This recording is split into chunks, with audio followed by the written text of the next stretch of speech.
A.K.HOTLINE I hate Israel. She was the soul of my soul. Palestinian grandfather, Khaled Nabhan, also known as Abu Dia, was killed in an Israeli airstrike on the Nuseirat refugee camp in central Gaza on Monday, according to the Palestinian Media Center. Nabhan gained widespread recognition when footage of the Palestinian grandfather holding the body of his 3-year-old granddaughter, Reem, went viral in November 2023 as he repeatedly called her the soul of my soul. In the months after, Nabhan shared videos showing daily life in the Gaza Strip amidst hardships caused by Israeli attacks. He received an award from the Turkish Diyanet Foundation for his work in May this year. Khaled Nabhan was a man who embodied the spirit of Gaza. Known affectionately as Abu Dia, meaning father of light, he was a beacon of warmth and generosity in a land scarred by conflict. His life, though marked by hardship, was a testament to the enduring power of love and family. He had a twinkle in his eye and a smile that could light up a room, even amidst the rubble and uncertainty that had become synonymous with Gaza. Khaled's heart belonged to his family, especially his granddaughter, Reem.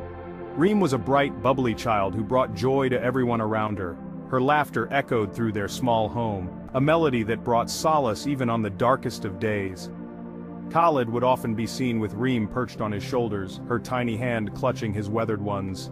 They were inseparable, their bond a testament to the enduring power of love in a land torn by strife.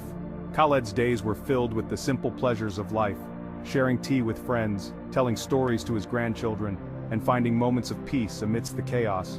He believed in the power of community and always lent a helping hand to those in need. He was a pillar of strength for his neighbors, offering comfort and support during times of hardship.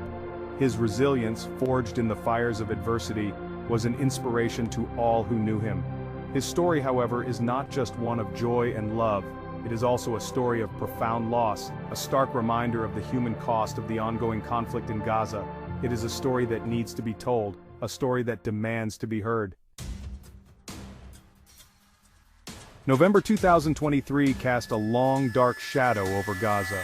The familiar roar of fighter jets filled the sky, a terrifying prelude to the devastation that was to follow. Bombs rained down, turning buildings to dust and shattering the fragile peace that had momentarily graced the region. Fear gripped the hearts of Gazans as they huddled in their homes, praying for safety, for survival. Amidst this terrifying chaos, tragedy struck Khaled's family. A direct hit on their neighborhood left their home a pile of rubble. The world as Khaled knew it crumbled around him, the laughter of children replaced by the deafening silence of loss. Reem, his beloved granddaughter, his little ray of sunshine, was gone. The news of Reem's death hit Khaled with the force of a physical blow. His heart, once brimming with love, shattered into a million pieces. The weight of his grief was suffocating, threatening to consume him entirely.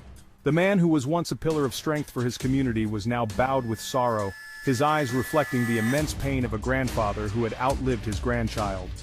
The world watched as Khaled's grief, raw and unfiltered, played out on social media.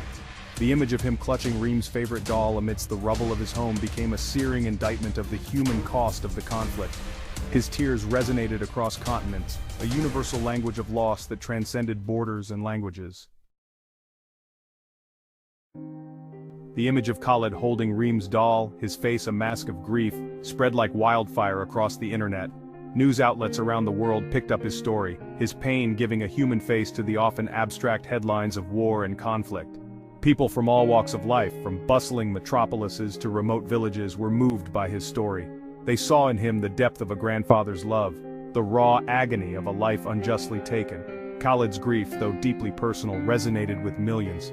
He became a symbol of the countless others in Gaza who had suffered similar losses, their stories untold and their voices unheard. His pain became a rallying cry for peace, a stark reminder of the human cost of the ongoing conflict. The world wept with Khaled, sharing in his sorrow and demanding an end to the violence that had taken so much. In the face of unimaginable loss, Khaled could have easily succumbed to despair. He could have retreated into himself, his world forever shrouded in the darkness of his grief. But Khaled, even in his sorrow, refused to be defined by tragedy.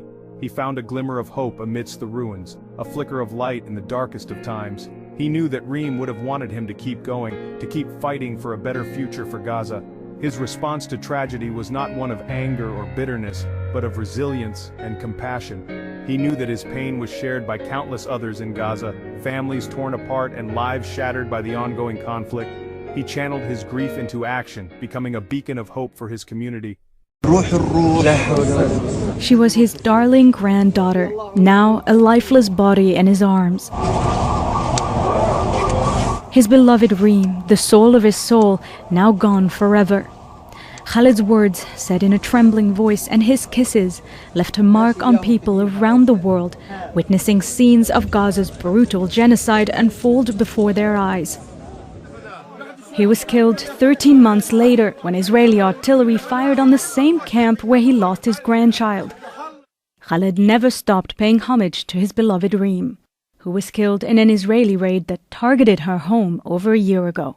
His grief echoed that of tens of thousands of Palestinians across Gaza. Reem has a special place in my heart. She used to come and hug me every day, but now I'm the one who goes to hug her, spiritually, in her grave. Today, I was at her grave and spoke to her about our situation. Then I cried a lot. I cried alone to myself. But Khaled didn't let his grief paralyze him and tried to help by turning to charity, helping displaced children, giving them toys and comfort. Khaled and Reem's story was followed by hundreds of thousands online, moving hearts and minds. With many demanding action, like this mayor from the state of Michigan, he endorsed the uncommitted national movement aimed at pressuring President Joe Biden to end the U.S.'s unconditional support to Israel's army. His death adds to the more than 45,000 Palestinians killed in Israel's war, but NGOs insist the reality is much higher as thousands remain missing. Just like the grandfather had prayed over Reem's body, now others must do the same for him. And many now saying finally his soul is reuniting with her soul. Ibtisam Genfud, Al Jazeera. Today we tragically learned about the martyrdom of Khaled Nabhan, the man who called Reem the soul of my soul. He was one among many victims who passed away after an Israeli airstrike in the Nusayrat refugee camp in Gaza. Uncle Khaled was loved by many, and he will be forever remembered by all of us.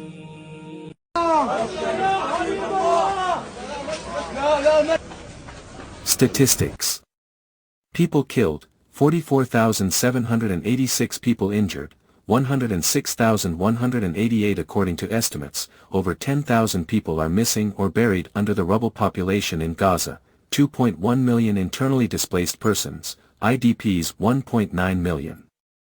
Source, United Nations Office for the Coordination of Humanitarian Affairs, OCHA, based on updates by the Ministry of Health in Gaza and UN estimates, as of December 10, 2024.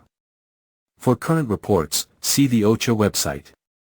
In The Hague, the International Criminal Court has issued arrest warrants for Israeli Prime Minister Benjamin Netanyahu and former Defense Minister Yoav Gallant for crimes against humanity and war crimes committed during Israel's assault on Gaza. In a statement, the ICC said the Israeli leaders had, quote, intentionally and knowingly deprived the civilian population in Gaza of objects indispensable to their survival, including food, water, and medicine and medical supplies, as well as fuel and electricity. The ICC arrest warrants come a week after a UN Special Committee found Israel's actions in Gaza since October 2023 are, quote, consistent with genocide, including using starvation as a weapon of war and recklessly inflicting civilian casualties. I hate Israel and I hate destruction. I hate the war criminal Netanyahu, the killer of children and the elderly, who kill daily with cold blood just because they are Palestinian. I hate Israel, the one who wants the land without people. I hate Israel, the destroyer of homes and the bringer of ruin everywhere in Gaza, including the fire. Who is satisfied with the oppressors killing children? I hate Israel.